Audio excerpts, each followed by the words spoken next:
I'll start with you, Bridget, and I'd actually like you to also mention some of the shows that you've been responsible for. And I want our audience to be aware that we have a very respected producer in the room, in Bridget Pickering, and I'd like, for context, as you share the wealth of knowledge that you're going to share with us this morning. Okay, good morning everyone. So, gosh, I'm trying to figure out where to start now. But I think what a producer does is basically has the overall picture of a film, of a project. So really, you're the person who's there right from the beginning, and you're the person who's there right to the end. So you're there from the concept, you're raising the money, you're putting together the team, you are putting together the resources of the project, you're involved, sometimes you're choosing the director, you are making the production, you're there post-production, you're delivering, you're part of the marketing team. So you basically are there from the beginning to the end. So you're really there, the overall person who's holding the vision of the project from beginning to end. So it's a huge responsibility, and it's obviously something that needs many different kinds of skills. You have to have legal skills, financial skills, creative skills. You really are sort of, in a way, and you never really know everything. You know, sometimes you have to put in different people. You know, as Nobuntu has said, the industry is changing. So when I entered the industry 25 years ago, it was a very traditional industry. It started off, you know, you raised money for a film, you made the film, distributed it, and there you go. But the industry has changed hugely. The idea of how you distribute a film, how you raise money, where the audience is. People don't want to go to the cinema anymore. There are many different channels. People don't just watch SABC. They watch Mnet. They have access online media. So the idea of surviving, of being able to survive in this industry as a filmmaker is very, very different. And for a lot of people like me, it's a challenge. You know, I've had to start thinking about how do I start making money, how do you start surviving, how do you start existing in this world has changed so dramatically. So for you, it's a really great opportunity because you're young, you're starting out, you're already seeing that the industry is in a process of disruption because everything has changed. The things that we used to know, that we thought we knew, have completely changed.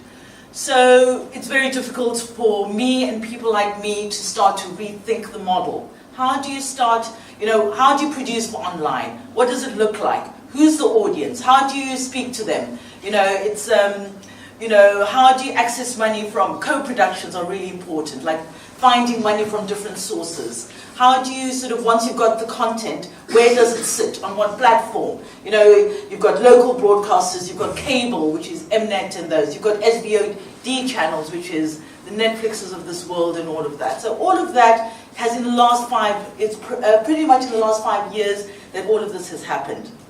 So if you're running a traditional production company, which I have been for the latter part of 15 years, I've had to really, in essence, put it aside, and it's actually quite sort of, I guess, opportunistic or whatever that I'm having this conversation with you now, because the company I've had for 10 years, I've decided I don't want to work like that anymore. I'm kind of tired of working in a traditional way. I kind of want to work experimentally. I want to start thinking outside the box. I want to start thinking, how do you access the audience? Yes, it's great to have shows that people watch, SABC, you know, the shows I've worked on, you know, which in fact Ngela was, you know, it was her first production, Gugu Nandile, Dream World, Endgame, all these shows that have been on SABC and have done really well.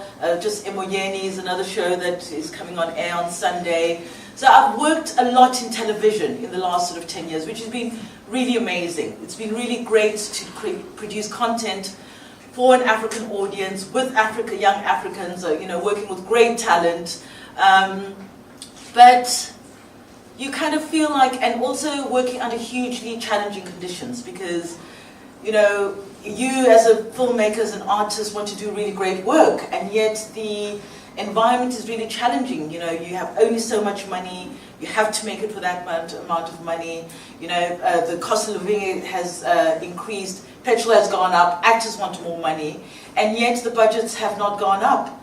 So for me, it's just come to the point where I have to start thinking strategically, and you, as young filmmakers, have to start to think about how do you enter the industry. And I hope we will unpack that some more. It's like, what do you do? What do you do now if you enter the industry? How do you survive? How do you ensure that you're still doing what you love, you know, which is working creatively, you know? How do you create great stories? So all of these are things I'm hoping that we will sort of unpack. But I think it is a very, it's a moment in history. Television has become very important again. You know, before, you know, in the last sort of 2 years, it's become the thing that people watch. So how in this continent, in this country, do you create great content that people can access? And as a creator, how do you make it work for you and survive? Absolutely. Thank you so much, Bridget. Thank you for the introduction.